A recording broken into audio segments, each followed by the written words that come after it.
Most people spend their lives chasing shadows, mistaking the glitter of external achievements for real light. But deep inside every human being, there's a seed of being, that holds the secret to personal fulfillment. It's not about stacking trophies or filling bank accounts. It's about the flowering of the self, the spiritual awakening that breathes real vitality into life. Carl Jung, through his profound work, constantly hinted that happiness blooms from within, not from the approval of a distracted world. Just like a tree doesn't strain to grow, its nature is to unfold. So too is it with us, if only we would allow it. Imagine planting a mango seed and getting upset because it doesn't turn into an apple tree. That's exactly what happens when people chase external rewards without honoring their internal development. They force themselves into molds, trying to become someone else's version of success, while their own inner essence wilts quietly. Ancient Indian myths, and even the teachings of Taoism, remind us that within each of us lies an untapped joy, a current of life waiting for permission to flow. Instead of forcing, it's about aligning with that inner current, trusting the symbolic light already present. So, how can one start aligning with this flow of life? It's simpler than it sounds, but requires courage. Small daily practices, like journaling about what genuinely sparks joy or walking in nature without a goal, reintroduce the mind to the principle of necessity, acting in harmony with one's true nature, not against it. Books like The Secret of the Golden Flower or even Jung's own memories, dreams, reflections can serve as powerful companions on this reawakening path. It's not about changing the world. It's about letting your own world change by itself.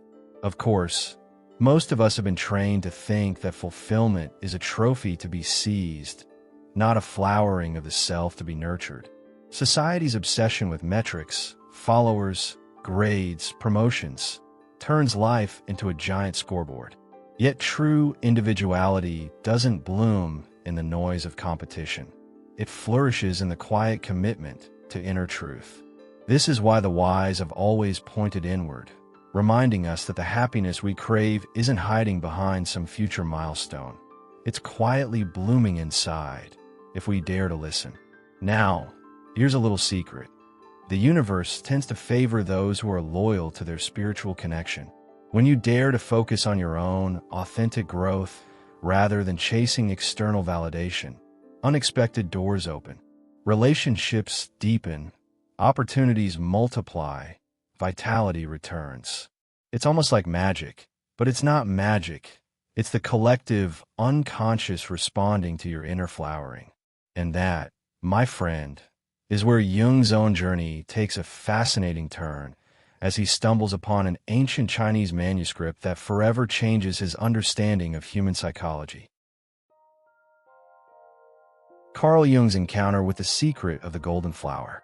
When Carl Jung first encountered the secret of the golden flower, it must have felt like finding a mirror crafted centuries before his time.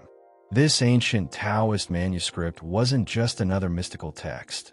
It was a living confirmation of everything Jung had been intuitively sensing about the nature of the self. It spoke of a hidden center, an inexhaustible wellspring of vitality and purpose lying dormant inside every human being. For Jung, it was like an old friend whispering truths he had always known but never quite dared to fully articulate. The teachings of The Secret of the Golden Flower revealed what he had long suspected. That true spiritual awakening isn't about becoming someone different, but about unfolding who you already are at the deepest level. The text described the journey inward as a kind of blooming, where the symbolic light of consciousness slowly gathers, concentrates, and radiates from the core of the unconscious mind. It was as if life itself had a secret blueprint, not for outward conquest, but for inward integration, a direct challenge to the frenzy of modern society. In practical terms, Jung realized that therapy, dreams, even moments of psychological crisis were all invitations to reconnect with this ancient wisdom.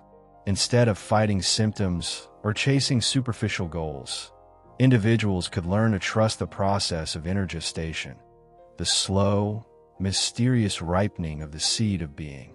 Recommended exercises might include dream journaling, practicing conscious breathing meditations, or even studying key works like the Red Book, where Jung chronicles his own dialogue with the collective unconscious. Small, daily steps toward honoring the invisible. Many people think growth means endless hustle or stacking achievements like bricks.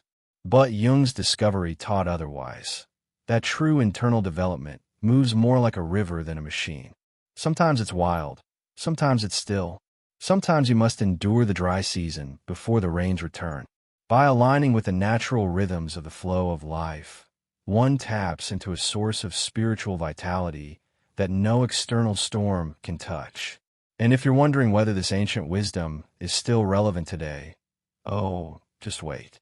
Because as Jung dove deeper into these revelations, he uncovered a principle even more fascinating.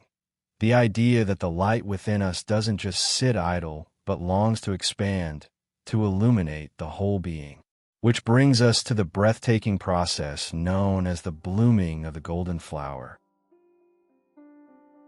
The process of the inner light and the blooming of the golden flower.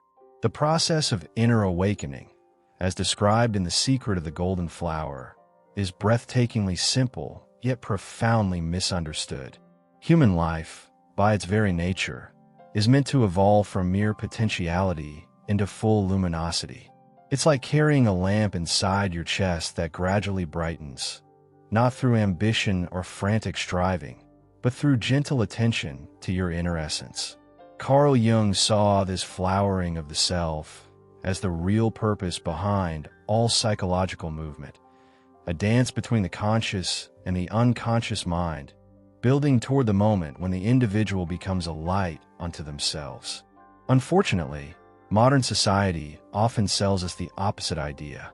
We're told that the goal of life is outward conquest, climbing ladders, collecting praise, securing our place under the spotlight. But when we neglect the tender inner light for the flashier rewards of external validation, we risk living like empty shells. True spiritual vitality doesn't come from applause. It comes from the silent expansion of the seed of being.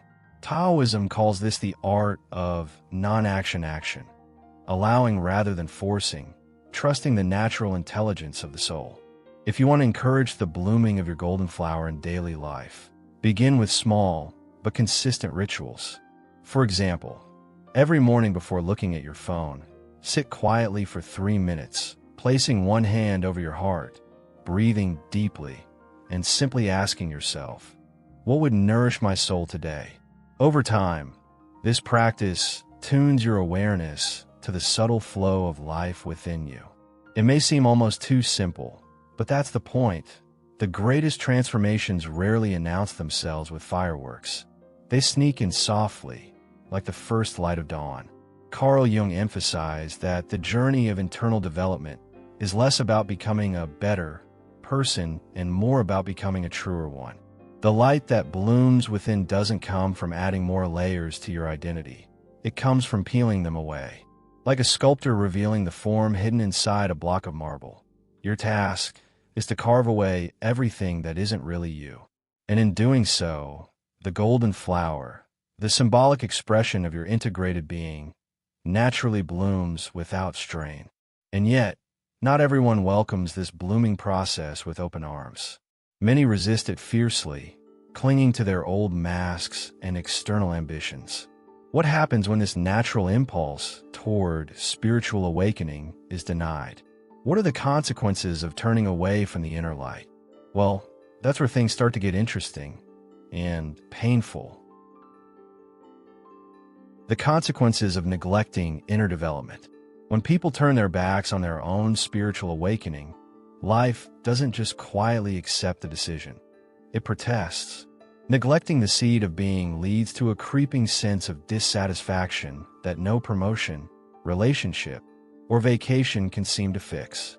Carl Jung observed that such disconnection breeds a psychological crisis, a gnawing feeling that something essential has been lost. It's like trying to satisfy hunger by eating sand.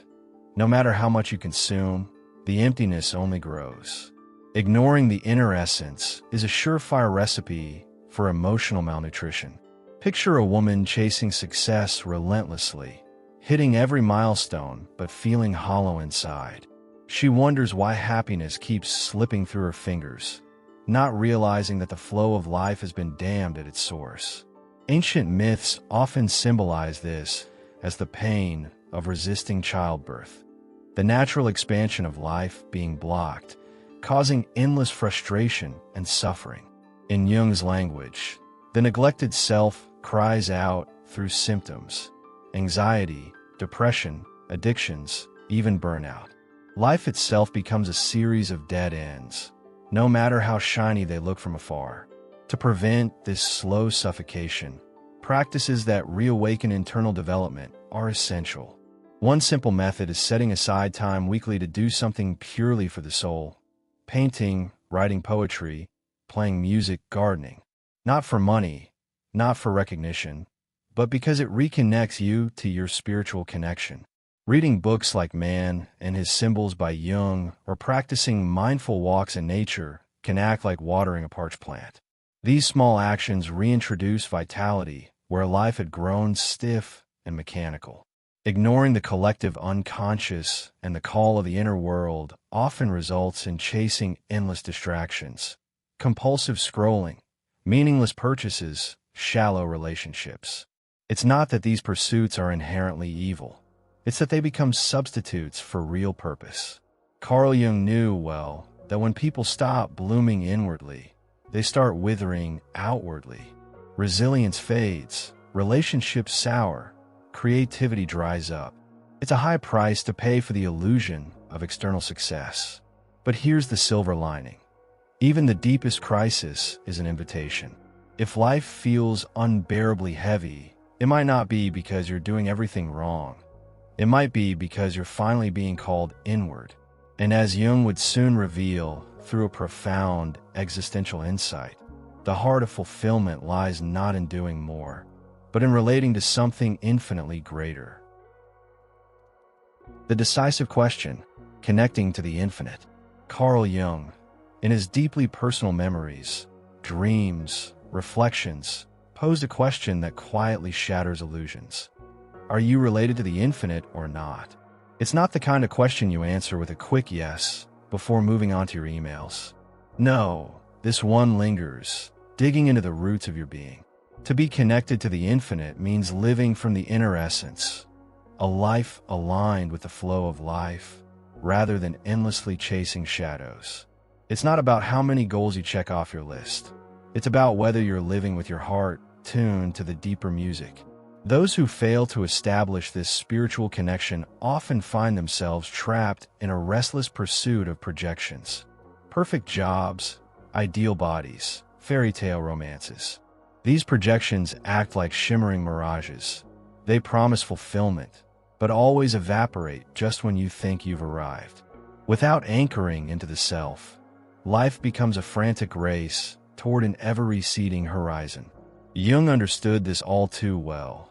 The outer world, when disconnected from the unconscious mind, becomes an endless playground for neurosis and dissatisfaction. Reconnecting to the infinite doesn't require a monastery or a mountaintop. It requires a choice, repeated every day. Practical ways to cultivate this relationship include practices like conscious breathing exercises, reflective reading of works, such as The Secret of the Golden Flower, and mindful acts of service that awaken the heart. Even simply asking oneself during moments of stress, am I acting from fear or from trust in life, can redirect the soul back toward its real center. It's about living from the principle of necessity, doing what is essential, not what is compulsively demanded. It's funny how modern life often teaches the exact opposite. Hustle harder, chase louder, accumulate more. But the ancient wisdom Jung uncovered points to a radical alternative.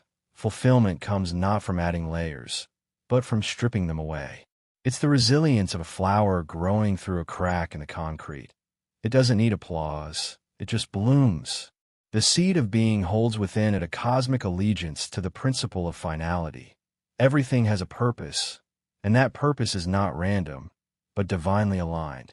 And yet, even knowing this, one can easily slip back into old habits of frantic striving. So how does one act in the world without falling into the trap of compulsive ambition? How can we move, create, and serve without losing our spiritual vitality? The answer, my friend, lies in one of the most beautiful principles ever whispered by the sages of the East, the art of non-action action. The concept of non-action action, Wu Wei. The wisdom of the secret of the golden flower brings us to one of the most liberating concepts you'll ever encounter, Wu Wei, or non-action action. At first glance, it sounds like a riddle. How can you act by not acting? But Carl Jung saw in this Taoist principle a profound key to the mystery of the flow of life. True action, according to Wu Wei, arises not from frantic desire or rigid ambition, but from natural necessity. It's like a tree growing toward the sun or a river finding its course. No strain, no drama, just an elegant unfolding. Think about the last time you forced something, a relationship, a project, even a personal goal. Chances are, the more you pushed, the more resistance you met. That's the trap of ego-driven striving. In contrast, non-action action invites a different rhythm, doing what needs to be done with full heart and presence, but without clutching for outcomes. You apply for the job, but you're at peace whether you get it or not. You express love, but you release the need for it to be reciprocated in a specific way. Freedom starts to feel natural. Practicing Wu Wei in daily life can begin with micro-decisions. For example, before answering an angry email, pause. Breathe. Ask, am I responding from my inner essence or from wounded pride? When working toward a goal, act with full commitment, but then let go of obsessing over the result. Books like the Tao Te Ching or practices like mindful walking meditation can train this inner posture. Slowly, the heart-centered way of living replaces the old, brittle habits of control and fear. One beautiful aspect of non-action action is how it cultivates resilience. When you're no longer clinging desperately to outcomes, life storms lose much of their power to shake you. You become more like the bamboo than the oak, flexible, yet unbreakable. This approach doesn't mean passivity. It means powerful engagement without emotional entanglement. Jung recognized that true spiritual vitality isn't frantic, it's poised, playful, and incredibly alive. And here's the secret that few realize. When you act from this space of inner alignment, the world often responds in kind. Opportunities arise, relationships deepen, vitality returns. It's as if the universe recognizes its own reflection within you. But how do you know when this inner flowering is truly taking place? Well, certain unmistakable signs begin to appear, and that's exactly what we're about to explore next. Signs of spiritual awakening, the confirmatory experiences. When the seed of being begins to blossom, you don't have to guess. It announces itself in the most beautiful ways. Carl Jung often described these confirmatory experiences as spontaneous bursts of meaning and vitality, like suddenly realizing you're exactly where you need to be without having changed anything externally. You might find yourself waking up with a quiet joy for no particular reason, or noticing that even small moments, a child's laugh, the way the sunlight hits a window, fill you with a sense of wonder. These are not accidents. They're the soul waving hello.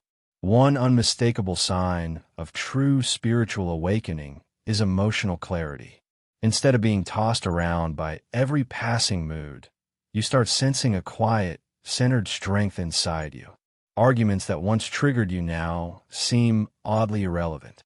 Old wounds lose their sting.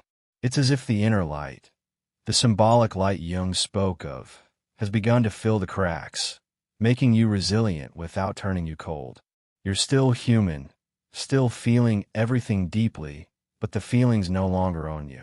In practical terms, this shift can manifest through acts of spontaneous kindness. You offer help without overthinking it.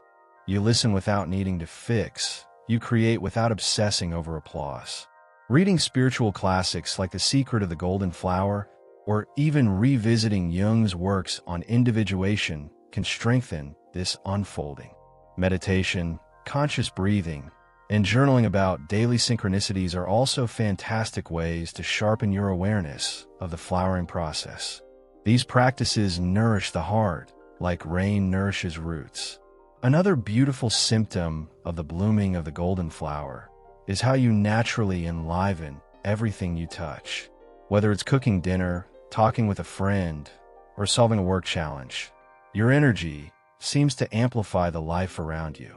People feel lighter after being with you. Creative solutions seem to emerge effortlessly. This isn't about trying to be positive. It's the natural overflow of spiritual vitality pouring through your actions, unforced and uncalculated. Yet even as these experiences blossom, it's important to understand that they are not a final destination, but signs along the path. The true flowering of the self continues, deepens, and radiates further. But how does this inner radiance fully anchor into the material world? For that, the ancient sages turned their eyes to the sky and to the silent, luminous wisdom of the full moon. The metaphor of the full moon and the channeling of inner light. The ancient sages loved symbols, and none is more potent for spiritual awakening than the image of the full moon. Carl Jung often spoke of how symbols from the collective unconscious carry wisdom beyond words. And here, the full moon mirrors the self at its most luminous. Just as the moon reflects the sun's light without generating its own, the awakened individual channels the symbolic light of the spirit into the material world, effortlessly illuminating the lives around them. There's no shouting, no grandstanding, just a steady, silent radiance. Think about someone you know who seems to light up a room without trying. They don't dominate conversations or show off. Instead, their presence soothes, energizes, and inspires. That's the full moon in action. Their vitality is not sourced from ego or ambition, but from a deep-rooted connection to their inner essence. By cultivating their spiritual connection, they become natural vessels for love, wisdom, and resilience. It's not magic, and it's not reserved for a chosen few. It's a natural flowering available to anyone willing to honor the flow of life within. In daily life, you can begin to embody this principle by practicing heart-centered living. Before entering a meeting, ask yourself, how can I bring light here rather than seek it? Before starting a creative project, wonder, how can I serve beauty, truth, or vitality? Recommended practices include heart coherence meditations and studying works like Ion by Carl Jung, where he explores the integration of light and shadow within the psyche. The more you center yourself in being rather than striving, the brighter your moon becomes. And here's a little hidden truth. The fuller your own light, the more clearly you will reveal the hidden shadows around you. Not by attacking them, but simply by existing. Some people will feel comforted by your presence. Others might feel exposed or challenged. Both reactions are signs that your spiritual vitality is active and real. Like the full moon illuminating the darkest fields, your very existence becomes an invitation for growth, transformation, and healing. But even as this luminous state stabilizes, life doesn't promise only serene nights and clear skies. Storms come, winters arrive. So how does the awakened one maintain their radiance when storm and frost threaten to snuff out the light? Well, that's where true mastery begins. Spiritual vitality and imperturbability in life's challenges. Real spiritual awakening isn't about floating through life in a perpetual Zen state where nothing bad ever happens. Carl Jung, ever the realist, knew that true spiritual vitality is tested precisely when storm and frost hit hardest. The individual whose seed of being has blossomed into a golden flower doesn't crumble under pressure. Instead, they exhibit a quiet, stubborn clarity, the kind of emotional resilience that isn't about suppressing pain, but about staying rooted in the inner essence, even when the world howls. Think of it like this. A deeply rooted tree bends with the wind, but doesn't break. When setbacks come, losses, betrayals, illnesses, the awakened individual doesn't deny the grief or rage. They feel everything, but the self remains untouched at the core. This imperturbability doesn't mean becoming a robot. It means becoming more human. By living connected to the flow of life, they embody the paradox of softness and strength, just as Taoism teaches with its symbols of water and stone. To cultivate this steadiness, daily rituals that strengthen connection to the spiritual connection are vital. Morning journaling, gratitude practices, and reading timeless works like Man's Search for Meaning by Viktor Frankl or The Secret of the Golden Flower can be anchors. Even setting a simple reminder on your phone to pause 3 times a day and breathe deeply for 60 seconds can train the nervous system to return to center when chaos arises. Small, consistent habits create an unshakable inner base. And here's a twist. True resilience often looks surprisingly ordinary. It's the mother who keeps showing up with love after sleepless nights, the artist who keeps creating despite rejection, the friend who listens deeply even when their own heart aches. These acts are not glamorous, but they are radiant with spiritual vitality. They are the quiet victories that, over time, forge an unbreakable soul. Still, even the strongest hearts can become depleted if they forget one crucial truth. The awakened heart is meant to overflow, to pour out energy freely rather than hoard it. So how does one tap into an inexhaustible source of inner vitality? The answer lies in understanding the energetic overflow of the heart. The energetic overflow of the awakened heart.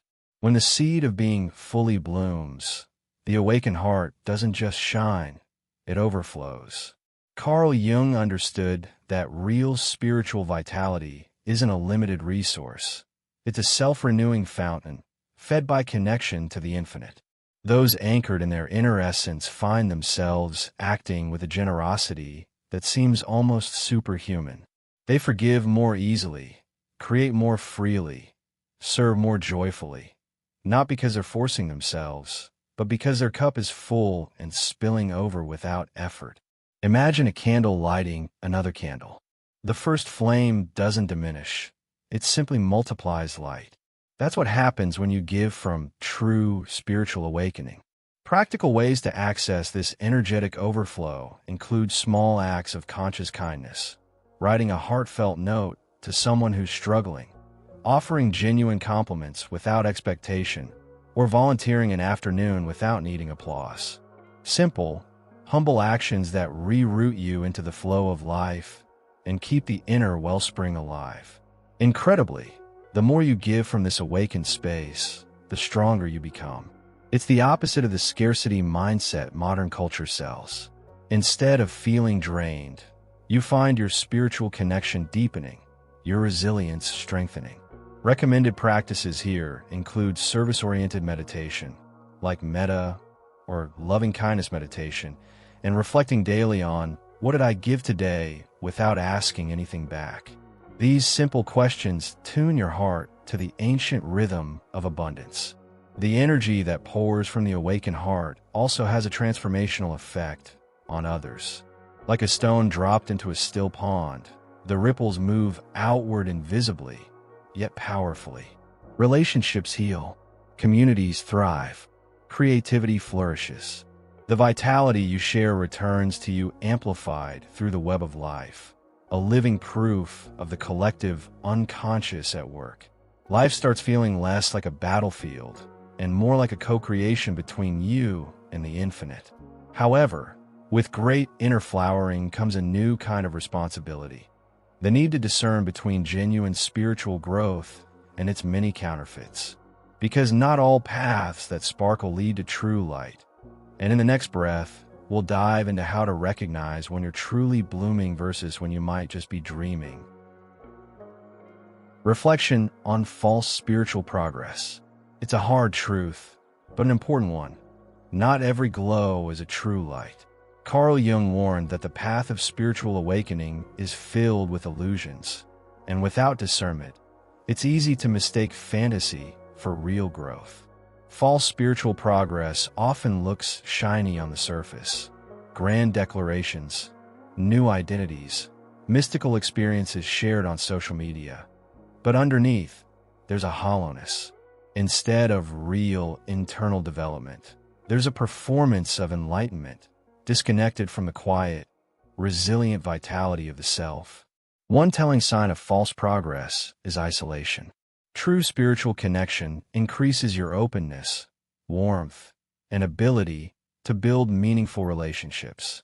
But when someone becomes more judgmental, aloof, or disconnected from the flow of life, it's often a red flag. Instead of blooming outward, their energy coils inward, defensive and brittle. Jung emphasized that authentic development always strengthens one's ability to live with others, not above them. True flowering connects, false growth isolates. Another warning sign is a noticeable loss of vitality. Authentic spiritual vitality manifests as emotional stability, creative energy, and a zest for life, even amid challenges. In contrast, false progress often results in lethargy, emotional fragility, or a brittle superiority complex. Practical checkpoints include asking yourself, am I more alive today than I was a year ago? Or do my relationships feel more authentic and nourishing? If the answer is no, it's worth revisiting the basics: service, humility, and heart-centered living. Books like The Secret of the Golden Flower and Jung's essays on individuation can act as guiding lights through these inner forests. They teach that true growth isn't about acquiring spiritual badges, but about embodying a deeper resilience, love, and wisdom. And it's not about perfection. It's about continuous blooming, returning again and again to the seed of being, trusting the slow and sacred process of real transformation. Because here's the thing, the journey doesn't end with blooming. Just like the seasons turn and the moon waxes and wanes, the flowering of the self invites deeper cycles of renewal, rebirth, and transcendence. And now, as we gather all these threads together, it's time to open a new chapter where wisdom, vitality, and purpose weave into the full story of the soul. Now that you've walked through the real journey of the flowering of the self, the big question is, what are you going to do with it? Are you going to let this knowledge slip through your fingers like sand? Or will you finally choose to nourish that seed of being within you? Remember, Carl Jung didn't stumble onto these truths by accident. He dove deep, questioned everything, and refused to live a half-awake life. And now, this choice stands before you too. Will you keep running after shadows, or will you bloom from the inside out? Imagine waking up a year from now, not heavier with regrets, but lighter, freer, more alive. What would happen if, starting today, you honored the small impulses of your heart, the ones that whisper instead of scream? What if you trusted the flow of life more than the noise of the world? It's not just a dream. It's the natural consequence of choosing internal development over external distraction. The power is already in you. The only question is, will you dare to use it? If this journey stirred something in you, don't let it end here. Hit the subscribe button, activate the notifications, and join this growing community of souls awakening to their real power. Share in the comments. What part of your life do you feel most called to transform first? Let's walk this path together, because the golden flower doesn't bloom alone. It blooms in a new field of hearts awakening to their true light.